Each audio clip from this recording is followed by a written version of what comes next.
Welcome to SFN Design, and we're going to talk today about setting Pingdom up on your WordPress site. So there's a few steps you need to do. Clearly you need a Pingdom account, and you can go to pingdom.com right here, and you can start your free trial of Starter is a good place to start. Now, what Pingdom does is it's going to give us a real-time monitoring of a site so we can see what's up with it and how we're going to, what we need to do to make sure that it's efficient, effective, so that we don't have downtime.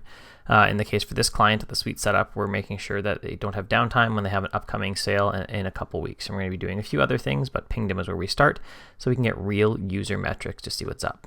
So the first thing we need to do is we're going to go to our WordPress menu, plugins, and I'm going to click Add New. Now, unfortunately, the Pingdom plugin is fairly old. It hasn't been updated in 4 years, which means that you're going to need to use the exact name of this plugin, or else it will not show up in search results, which is good because then we don't end up installing terrible plugins that are never updated, but bad in this case because we need to see this plugin. And then I've already installed and activated it, so you'd click Install Now and then activate the plugin. After that, it shows up under Pingdom Real User Monitoring.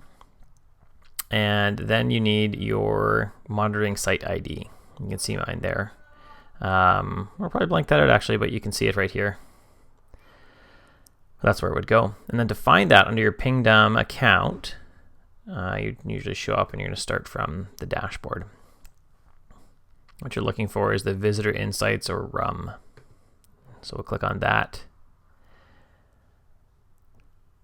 And then under your, just these three dots here up on the right hand side, if you click that and then View Code Snippet. And the best way I found is to copy the code snippet, and then it is, the number I'm looking for is right here. So you copy and paste this number at the end of your script, and you're going to add that into WordPress here, and you paste it and save changes. I've already done this, so I don't need to do that. And then what you're going to get, and you can see here if I look at the site, is I'm getting a bit of an uptime response. I'm telling how long things are lasting. This is almost a 5-second load, so 9.35 seconds. This is what we're going to solve. We're going to make this be a lot faster. Is some of the things you're going to do. We're seeing about 14 page views a minute. What we want to test is to see that we can scale eventually up towards 10,000 page views or 10,000 orders in a day for a new course that'll be coming out on the suite setup in a few weeks.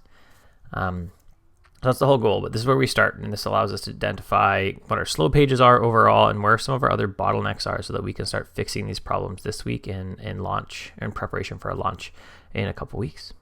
So that's how you install Pingdom on WordPress to monitor your sites.